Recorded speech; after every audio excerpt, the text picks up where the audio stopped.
Shalom, shalom, shalom, shalom. Selamat pagi. Sejahteralah hidup kita di hari ini, Kamis tanggal 12 Mei tahun 2022. Dan adalah sebuah anugerah jika kita bisa berada di hari ini lagi, amin.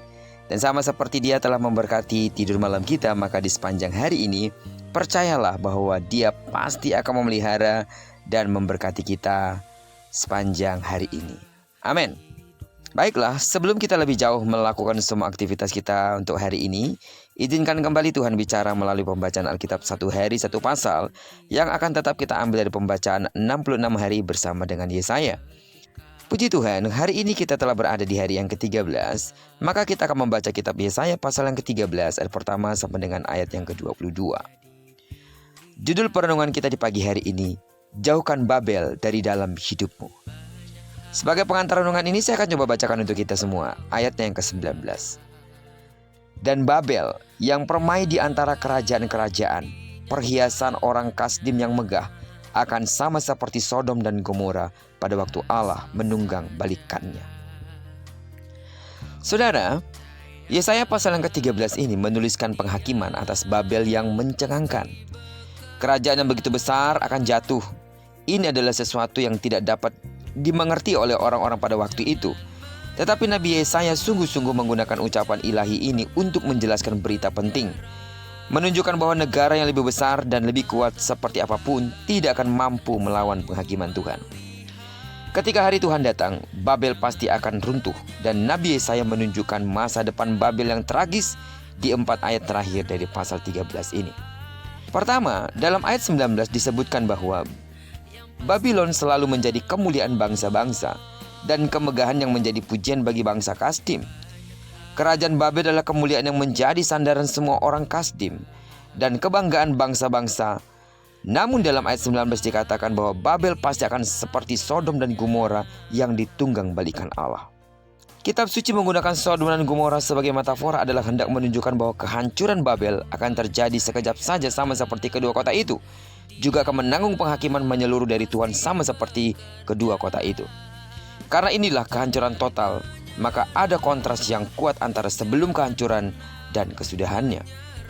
Setelah itu ayat 20 sampai dengan ayat yang ke-22 menggunakan lebih banyak tulisan untuk mengilustrasikan situasi tragis yang terjadi setelah datangnya hari Tuhan, menjadi gurun. Kata-kata yang digunakan semuanya menunjuk kondisi padang gurun atau padang belantara, yaitu tidak ada orang yang tinggal di sana.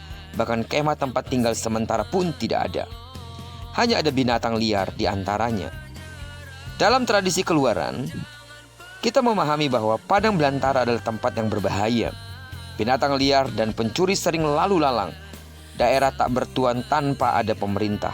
Tidak ada polisi, tidak ada tentara, tidak ada personil pemerintah. Dan tempat itu adalah tempat tanpa peradaban.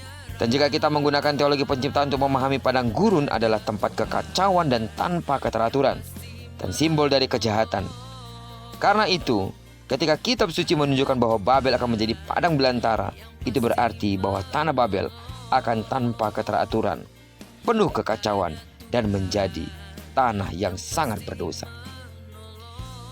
Sidang jemaat Tuhan yang saya kasih dalam nama Tuhan Yesus, inilah yang menjadi perenungan dan perhatian kita pada pagi hari ini. Apakah saudara sekarang bergembira dan merasa puas dengan segala apa yang saudara miliki? Apa yang menjadi Babel dalam pikiran saudara? Apakah saudara mengandalkan Babel yang ada dalam pikiran saudara? Dan perlahan berpikir bahwa berserah dan mengandalkan Tuhan serasa bukanlah hal yang praktis saat ini. Karena kita merasa ada hal yang bisa kita andalkan.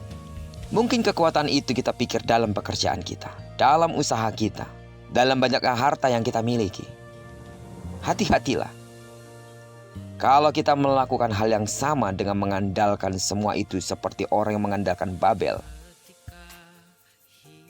maka mau tidak mau, Tuhan akan turun tangan untuk menghancurkan semuanya. Hanya karena Tuhan mau kita mengandalkan satu-satunya Dia, bukan yang lain. Ingatlah bahwa kerajaan dunia yang besar dan indah seperti apapun yang ada dalam dunia ini berada di bawah pengawasan Tuhan. Dan sekiranya kita menyadari ada kesombongan yang hampir memenuhi hati kita sendiri, kita harus bertobat secepatnya. Jangan menunggu sampai penghakiman Tuhan datang barulah mengoreksi diri. Karena pada saat itu mungkin telah terlambat dan telah menjadi padang belantara. Maka itu, berhati-hatilah. Karena itu rendahkanlah diri sedini mungkin. Jangan sampai Tuhan sendiri yang merendahkan kita. Amin. Berhati-hatilah, kuasailah hati, kuasailah pikiran, dan kuasailah seluruh kehidupanmu dengan kekuatan Roh Kudusnya tentunya. Sehingga segala kesombongan Babel dibuang daripada kita. Orang yang meninggikan diri akan direndahkan, namun orang yang merendahkan diri akan dipermuliakan dan ditinggikan Tuhan. Terpujilah nama Tuhan. Kiranya perenungan kita hari ini menyadarkan kita bahwa tidak ada hal yang perlu kita sombongkan, tidak ada hal yang perlu kita banggakan kecuali Allah yang kita kenal dalam nama Yesus yang telah melakukan perkara besar di dalam hidup kita. Rendahkanlah diri sedini mungkin sebelum Tuhan merendahkan orang yang meninggikan diri. Digenapilah kiranya firman yang berjanji kepada kita bahwa apa yang dikerjakan tangan kanan dan tangan kiri kita dibuat yang berhasil, amin. Dan karena kita telah menyerahkan diri kita kepada Tuhan sepanjang hari ini, maka kemanapun kaki kanan kaki kirimu melangkah, di sana pasti kemuliaan Tuhan akan dinyatakan. Doaku bagi saudara yang saat ini sedang dalam pergumulan yang berat, dalam nama Yesus, Tuhan adalah sandaran bagi hidupmu. Dialah jawaban satu-satunya. Dan bagi saudara yang saat ini sedang sakit secara fisik, dalam nama Tuhan Yesus, terimalah kesembuhan sesuai dengan takaran imanmu. Diberkatilah kita bersama dengan orang-orang yang kita kasihi, serta bersama dengan orang-orang yang kita cintai, dimanapun mereka berada. Terpujilah nama Tuhan. Shalom.